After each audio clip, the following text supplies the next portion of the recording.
Hello everyone, welcome back to my YouTube channel ಮನೆ ಅಡುಗೆ 18. ನಾನಿವತ್ತು ಮಾಡ್ತಿರೋ ರೆಸಿಪಿ ಈರುಳ್ಳಿ ಪಕೋಡ. ಇದು ಸಂಜೆ ಟೈಮಲ್ಲಿ ತಿನ್ನೋಕ್ಕೆ ಚೆನ್ನಾಗಿರುತ್ತೆ, ಕಾಫಿ ಟೈಮ್ಗೆ. ಸೊ ಇವಾಗ ಹೇಗೆ ಮಾಡೋದು ಅಂತ ಹೇಳ್ತೀನಿ. ಫಸ್ಟು ಒಂದು ಬೌಲ್ಗೆ ನಾನು ಆನಿಯನ್ನ ಕಟ್ ಮಾಡ್ಕೊಂಡಿದ್ದೀನಿ. ಈರುಳ್ಳಿನ ಒಗ್ಗರಣೆಗೆಲ್ಲ ಹೆಚ್ಕೊಳ್ತೀವಲ್ಲ ಆ ಥರ ಸಣ್ಣದಾಗಿ ಕಟ್ ಮಾಡ್ಕೊಳ್ಬೇಕು. ನೆಕ್ಸ್ಟು ಮೆಣಸಿನ್ಕಾಯಿ ಹಾಕ್ಕೊಳ್ಬೋದು, ಇಲ್ಲ ಅಂದರೆ ಖಾರ ಪುಡಿ ಹಾಕ್ಕೊಳ್ಬೋದು. ನೆಕ್ಸ್ಟು ಕೊತ್ತಂಬರಿ ಸೊಪ್ಪು ಹಾಕ್ಕೊಂಡು ಇವಾಗ ನಾನು ಸ್ಮಾಲ್ ಪೀಸಾಗಿ ಮಾಡ್ಕೊಳ್ತಾ ಇದ್ದೀನಿ. ಒಂದೊಂದೇ ಲೇಯರ್ ಬರೋ ಥರ ಅದನ್ನು ಕೈಯಲ್ಲೇ ಮಾಡ್ಕೊಳ್ಬೇಕು. ಈ ಥರ ನೀಟಾಗಿ ಅದನ್ನು ಮಿಕ್ಸ್ ಮಾಡಿಕೊಂಡ್ರೆ ಸಾಕು. ನೆಕ್ಸ್ಟ್ ಇವಾಗ ನಾನು ಓಮ್ ಕಾಳು ಹಾಕ್ಕೊಳ್ತಾ ಇದ್ದೀನಿ, ಗ್ಯಾಸ್ಟ್ರಿಕ್ ಆಗಬಾರ್ದು ಅಂತ.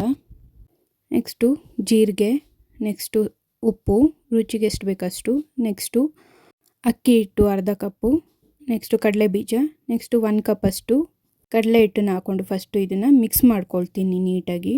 ಫಸ್ಟೇ ನೀರು ಹಾಕ್ಕೊಳ್ಬೇಡಿ, ಫಸ್ಟು ನೀಟಾಗಿ ಮಿಕ್ಸ್ ಮಾಡ್ಕೊಳ್ಳಿ. ಇವಾಗ ನಾನು ಸ್ವಲ್ಪನೇ ನೀರು ಹಾಕ್ಕೊಂಡು ಅದನ್ನು ನೀಟಾಗಿ ಮಿಕ್ಸ್ ಮಾಡ್ಕೊಳ್ತಾ ಇದ್ದೀನಿ. ಒಂದೇ ಸಲ ನೀರು ಹಾಕ್ಕೊಂಡು ಕಲಿಸ್ಕೊಳ್ಬಾರ್ದು. ಜಾಸ್ತಿ ನೀರು ಹಾಕ್ಬಿಟ್ರೆ ಫುಲ್ ತೆಳ್ಳಗಾಗ್ಬಿಡುತ್ತೆ ಮತ್ತು ಪಕೋಡ ಥರ ಬರಲ್ಲ ಅದು. ಸೊ ಹಾಗಾಗಿ ಸ್ವಲ್ಪನೇ ನೀರು ಹಾಕ್ಕೊಂಡು ನಿಧಾನಕ್ಕೆ ಮಿಕ್ಸ್ ಮಾಡ್ಕೊಳ್ಬೇಕು. ನೋಡಿ, ಮತ್ತೆ ನಾನು ಸ್ವಲ್ಪ ನೀರು ಹಾಕ್ಕೊಳ್ತಾ ಇದ್ದೀನಿ. ಆ ಈರುಳ್ಳಿಗೆಲ್ಲ ಅದು ಹಿಟ್ಟಿರುತ್ತಲ್ಲ ಅದೆಲ್ಲ ಅಂಟ್ಕೋಬೇಕು. ಹಾಗಾಗಿ ನೀಟಾಗಿ ನಿಧಾನಕ್ಕೆ ಮಿಕ್ಸ್ ಮಾಡ್ಕೊಳ್ಳಿ. ಸಂಜೆ ಟೈಮಲ್ಲಿ ತಿನ್ನೋಕ್ಕೆ ಕ್ರಿಸ್ಪಿಯಾಗಿ ಚೆನ್ನಾಗಿರುತ್ತೆ. ಹಾಗಾಗಿ ಆದಷ್ಟು ಸ್ವಲ್ಪನೇ ನೀರು ಹಾಕ್ಕೊಳ್ಳಿ, ಜಾಸ್ತಿ ಹಾಕ್ಕೊಳ್ಬೇಡಿ. ನೆಕ್ಸ್ಟು ನಾನು ಆಲ್ರೆಡಿ ಆಯಿಲ್ನ ಬಿಸಿ ಮಾಡ್ಕೊಂಡಿದ್ದೀನಿ. ಅದೇ ಆಯಿಲ್ನ ನಾನು 2 ಸ್ಪೂನಷ್ಟು ಇದಕ್ಕೆ ಹಾಕ್ಬಿಟ್ಟು ಮತ್ತೆ ಮಿಕ್ಸ್ ಮಾಡ್ಕೊಳ್ತಾ ಇದ್ದೀನಿ. ಆಯಿಲ್ ಹಾಕ್ಕೊಂಡಷ್ಟು ನಮಗೆ ಗರ್ಗರಿಯಾಗಿರುತ್ತೆ, ಚೆನ್ನಾಗಿರುತ್ತೆ, ಹಾಗಾಗಿ ಕ್ರಿಸ್ಪಿಯಾಗೂ ಬರುತ್ತೆ. ಇವಾಗ ಆಲ್ರೆಡಿ ನಾನು ಆಯಿಲ್ನ ಬಿಸಿ ಮಾಡ್ಕೊಂಡಿದ್ದೀನಿ. ಇವಾಗ ಪಕೋಡನ ಒಂದೊಂದೇ ಹಾಕ್ಕೊಳ್ತಾ ಬರ್ತಾಯಿದ್ದೀನಿ. ರೌಂಡ್ ಮಾಡ್ಕೊಳ್ಬಾರ್ದು, ರೌಂಡ್ ಮಾಡಿಕೊಂಡ್ರೆ ಏನಾಗ್ಬಿಡುತ್ತೆ, ಬೋಂಡ ಆಗಿಬಿಡುತ್ತೆ. ಹಂಗಾಗಿ ಸಲ ಕೈನ ನೀರಲ್ಲಿ ಡಿಪ್ ಮಾಡ್ಕೊಂಡು ಪಕೋಡದು ಇದು ಮಿಕ್ಸ್ ಮಾಡಿರ್ತೀವಲ್ವ ಅದನ್ನು ಜಸ್ಟ್ ಒಂದು ಸ್ವಲ್ಪ ತೆಕ್ಕೊಂಡು ಆಯಿಲಲ್ಲಿ ಬಿಡ್ತಾ ಹೋಗಿ ಸಾಕು. ರೌಂಡ್ ಏನು ಮಾಡಬೇಡಿ. ಒಂದೇ ಸಲ ಹಾಕ್ಬೋದು, ಒಂದು 10 ಹಾಕ್ಬೋದು ಪಕೋಡ. ಸೊ ಹಾಗಾಗಿ ನಿಧಾನಕ್ಕೆ ಹಾಕ್ಕೊಂಡು ಬನ್ನಿ. ಇವಾಗ ಮೇಲ್ಗಡೆ ಸ್ವಲ್ಪ ಗೋಲ್ಡನ್ ಕಲರ್ ಬರೋ ತನಕ ವೆಯ್ಟ್ ಮಾಡಬೇಕು.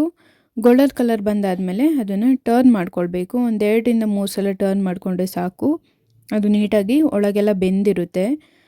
ಸ್ಟಾರ್ಟಿಂಗ್ಗೆ ಹೈ ಫ್ಲೇಮ್ ಹಾಕ್ಬಿಟ್ರೆ ಏನಾಗ್ಬಿಡುತ್ತೆ, ಬ್ಲ್ಯಾಕ್ ಆಗಿ ಹೋಗ್ಬಿಡುತ್ತೆ. ಹಾಗಾಗಿ ಸ್ವಲ್ಪ ಲೋ ಫ್ಲೇಮಲ್ಲೇ ಪಕೋಡನ ಬೇಯಿಸ್ಕೊಳ್ಳಿ.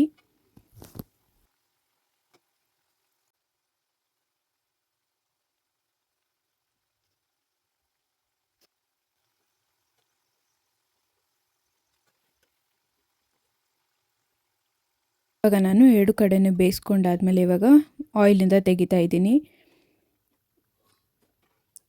ಗೋಲ್ಡನ್ ಕಲರ್ ಬರೋ ತನಕ ಫ್ರೈ ಮಾಡಿಕೊಂಡೆ ಸಾಕು. ಇವಾಗ ಆಲ್ರೆಡಿ ರೆಡಿ ಆಗಿದೆ. ನಾವು it's ready to serve and taste. ಕ್ರಿಸ್ಪಿಯಾಗಿ ಚೆನ್ನಾಗಿರುತ್ತೆ. ಈವ್ನಿಂಗ್ ಟೈಮು ಟ್ರೈ ಮಾಡಿ, ಕಮೆಂಟ್ ಮಾಡಿ ಹೇಗಿರುತ್ತೆ ಟೇಸ್ಟ್ ಅಂತ. Thank you so much for watching. Like ಮಾಡಿ, ಶೇರ್ ಮಾಡಿ, ಕಮೆಂಟ್ ಮಾಡಿ, ಹಾಗೆ ಸಬ್ಸ್ಕ್ರೈಬ್ ಮಾಡೋದನ್ನ ಮರಿಬೇಡಿ. Thank you.